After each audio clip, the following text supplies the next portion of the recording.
Assalamualaikum warahmatullahi wabarakatuh. Selamat pagi anak-anak sekalian.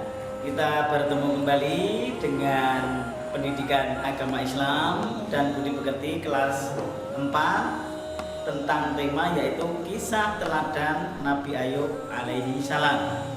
Namun sebelumnya marilah kita berdoa bersama-sama, mohon pada Allah Subhanahu wa taala biar kita semuanya dapat mengikuti pelajaran ini dengan jelas dan benar. Baik ya, kita mulai ya. A'udzu billahi minasyaitonir rajim. Bismillahirrahmanirrahim. Raditu billahi rabba wa bil islami dina wa bin Muhammadin nabiyya wa rasula. Rabbi zidni ilma warzuqni fahma. Amin. Terima kasih anak-anak sekalian. Marilah kita langsung saja masuk pada materi yaitu kisah teladan Nabi Ayub alaihi salam.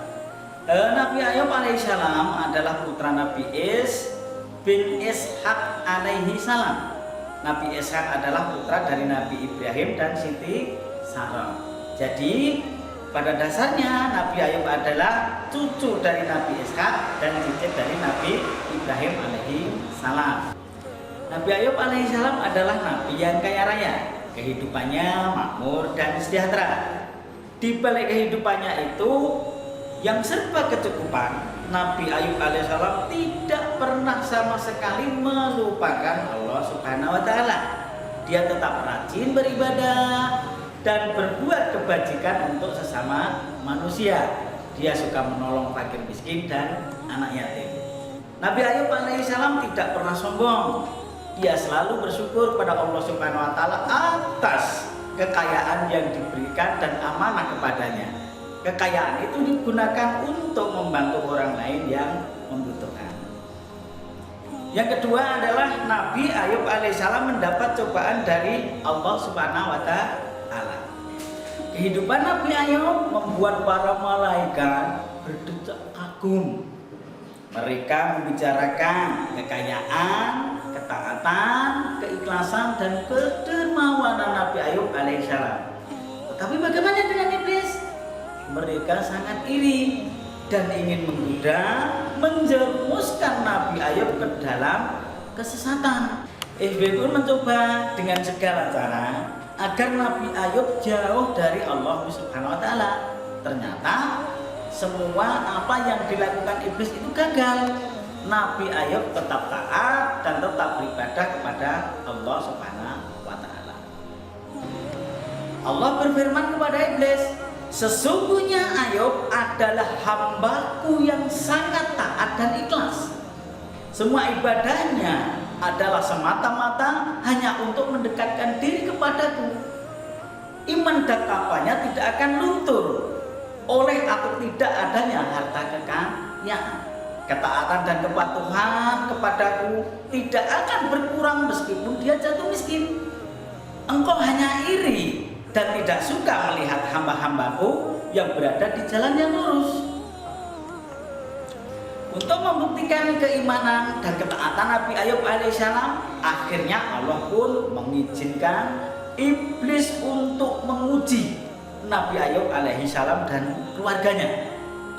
Kemudian iblis dan para pembantunya mulai menggoda keimanan Nabi Ayub, mula-mula dengan membinasakan ternaknya. Kemudian satu persatu hewan Nabi Ayub mati semua. Kemudian lumbung-lumbung makanannya tiba-tiba terbakar sehingga pertaniannya musnah. Iblis juga mengganggu keluarga Nabi Ayub alaihissalam. Iblis meruntuhkan rumah-rumah Nabi Ayub sehingga semua putra-putranya meninggal semuanya, tertimpa oleh runtuhan rumah yang roboh tadi.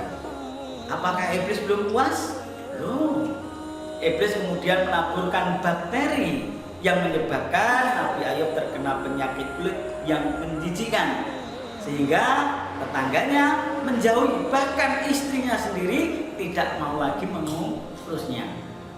Penderitaan Nabi Ayub ini berjalan selama 7 tahun.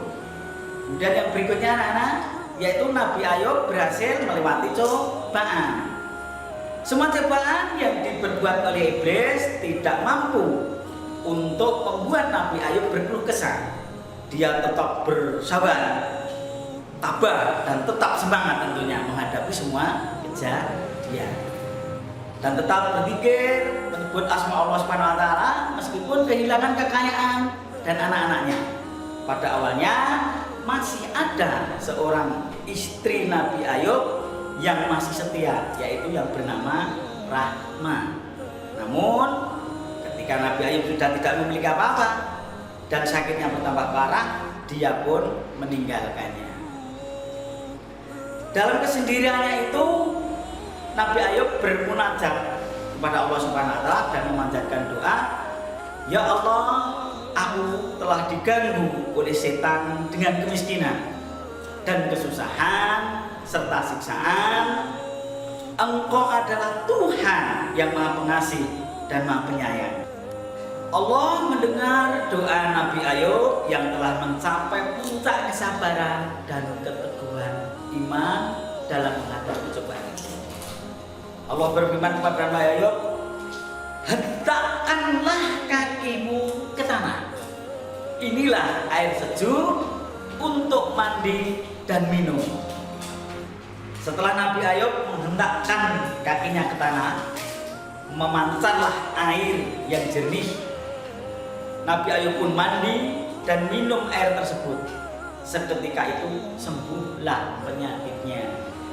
Nabi Ayub segera bersujud syukur kepada Allah Subhanahu wa taala karena lulus dari ujian dan godaan serta musibah yang direkayasa oleh iblis atau setan. Dia pun berhasil melaluinya. Keimanan dan keteguhan hatinya mampu menghadapi semua godaan selama bertahun-tahun. Yang keempat, meneladani kisah Nabi Ayub alaihissalam. Bagaimana cara meneladaninya?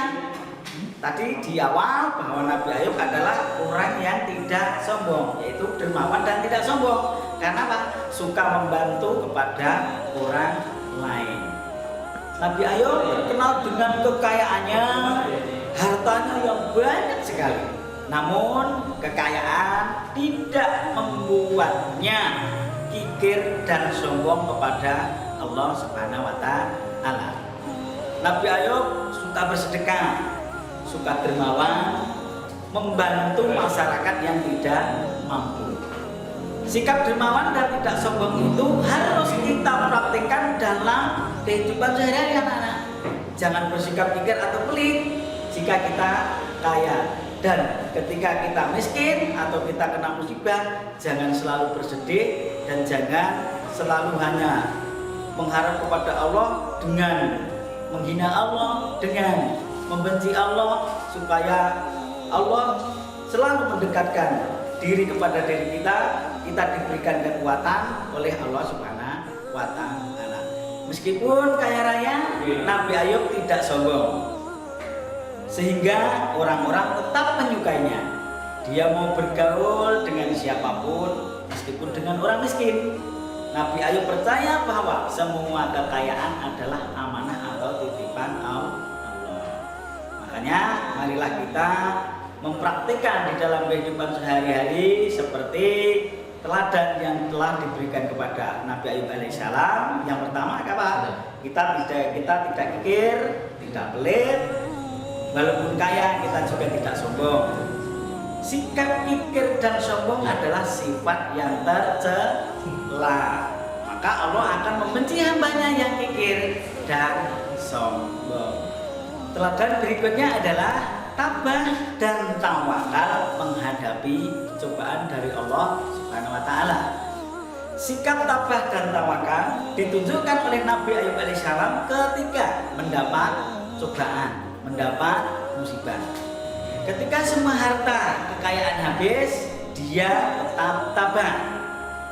Nabi Ayub alaihissalam memasrahkan segalanya kepada Allah Subhanahu wa taala. Karena apa? Harta hanya titipan. Meskipun dalam kemiskinan, Nabi Ayub alaihissalam tetap rajin beribadah dan menyembah Allah Subhanahu wa Ta'ala. Sifat tabah dan tawakal sangat terpuji bagi kita semuanya, anak-anak. Setiap sesuatu yang terjadi selalu ada hikmahnya, dan semua itu adalah demi untuk kebaikan kita. Dalam keadaan apapun, kita tetap harus berdoa kepada Allah, mengharapkan rahmat dari Allah Subhanahu wa Ta'ala. Allah berjanji mengabulkan doa-doa kita. Anak-anak sekalian, baik, Bapak simpulkan dari awal bahwa Nabi Ayub yang pertamanya kaya raya, kemudian hartanya banyak, ternaknya banyak, lumbung muakanya banyak, kemudian oleh iblis diberikan ujian. Memang iblis yang meminta kepada Allah untuk menguji Nabi Ayub. Apa ujiannya tadi? Diberikan penyakit kulit, anaknya mati semua, hewan ternaknya mati semua, lumbung makanannya terbakar. Namun bagaimana sikap Nabi Ayub? Tetap tawakal dan tabah kepada Allah Subhanahu wa Ta'ala dan tetap menjalankan perintah Allah walaupun dalam keadaan susah dan miskin. Demikian anak-anak, kita berjumpa lagi dengan materi pendidikan agama Islam dan budi pekerti di materi berikutnya. Assalamualaikum warahmatullahi wabarakatuh.